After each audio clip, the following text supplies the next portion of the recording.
మన ప్రభువును లోకరక్షకుడు యేసుక్రీస్తు పరిశుద్ధమైన నామములో దేవునికి వందనాలు. వింటున్న మీకు కూడా వందనాలు తెలియజేస్తూ ఉన్నాను.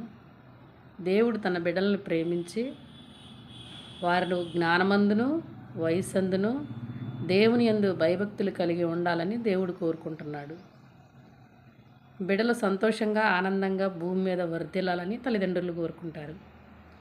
దేవుడు ఏదైతే కోరుకుంటున్నాడో తల్లిదండ్రులు కూడా అదే కోరుకుంటారు. వారి జ్ఞానమందు వర్ధిల్లాలంటే, వయసంది వర్ధిల్లాలంటే, యవనస్తుడైనాక వర్ధిల్లాలంటే దేవుని వాక్యం అంటుంది, యవనస్తుడు దేని చేత తన నడతని శుద్ధి చేసుకోగలడు? నీ వాక్యం చేతనే కదా. యవన ప్రాయమందు తొట్టిల్లకుండా ఉండాలంటే బిడ్డల దేవుని వాక్యాన్ని చదివేవారై, అనుసరించేవారై, ఆయన నామమందు భయభక్తులు కలిగి ఉన్నవారై ఉండాలని దేవుడు కోరుకుంటా ఉన్నాడు. అప్పుడు మాత్రమే తల్లిదండ్రులకు విధేయులవుతారు, బంధుమిత్రులకు విధేయులవుతారు. దేవుని యందు భయభక్తులు కలిగి ఉండటం వల్ల వాళ్ళ నడతన ఏదైతే ఉందో, అంటే వారు చేసే పని ఏదైతే ఉందో దాన్ని శుద్ధి చేసుకోగలరు. వారి జ్ఞానమందు దేవుని వాక్యము ఎలాగ ఉండాలి, ఎలాగ ఉండకూడదు దేవుని వాక్యం నేర్పిస్తుంది. నేర్పించి విడిచిపెట్టదు దేవుని వాక్యము. ఒక యవనస్తుడైన తర్వాత యవనుడు ఎలా ఈ లోకంలో బ్రతకాలి, ఎలా ఈ లోకంలో బ్రతకకూడదో దేవుని వాక్యం నేర్పిస్తుంది. పసిబాలుడికి నేర్పిస్తుంది, యవనస్తుడికి నేర్పిస్తుంది, నడిప్రాయాన్ని నేర్పిస్తుంది, ముసలితనాన్ని నడిపిస్తుంది దేవుని వాక్యం.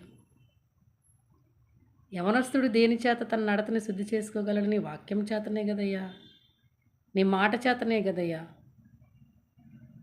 యవనుడా, నీ యవనాన్ని బట్టి సంతోషించుము, కానీ అవన్నీ తీర్పులోనికి వస్తాయని జ్ఞాపకం చేసుకోము. బాలుడితో చెప్తా ఉన్నాడు, నీ బాలుడు నీ ఇంట ఉన్నప్పుడు, వాడు పడుకునేటప్పుడు, వాడు లేచినప్పుడు, వాడితో నడుస్తున్నప్పుడు, వాడి దగ్గర కూర్చోబెట్టున్నప్పుడు దేవుని వాక్యాన్ని వారికి బోధించు, బిడ్డల్ని గద్దించు. కుమారులైన వారందరూ కూడా శిక్షలో పాలుపంపులు పొందవలసిందే. శిక్షలో పాలుపంపులు పొందకపోతే దుర్బుజులే కానీ కుమారులు కారు. యవనుడు దేనిని బట్టి తన నడతను శుద్ధి చేసుకోగలడు? ఆయన వాక్యము చేత.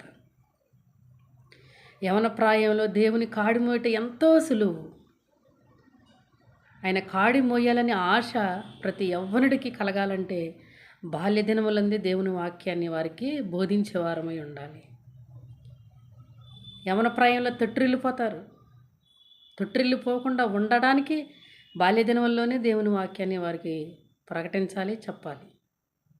బాలుడు నడవలసిన త్రోవ వాడికి నేర్పిన ఎడల వాడు పెరిగి పెద్దవాడై దానిలో నుండి తొలగిపోడు. వాడు తప్పిపోతున్న దేవుని వాక్యం గద్దిస్తుంది, వాళ్ళలో దేవుని వాక్యం ఉంటుంది.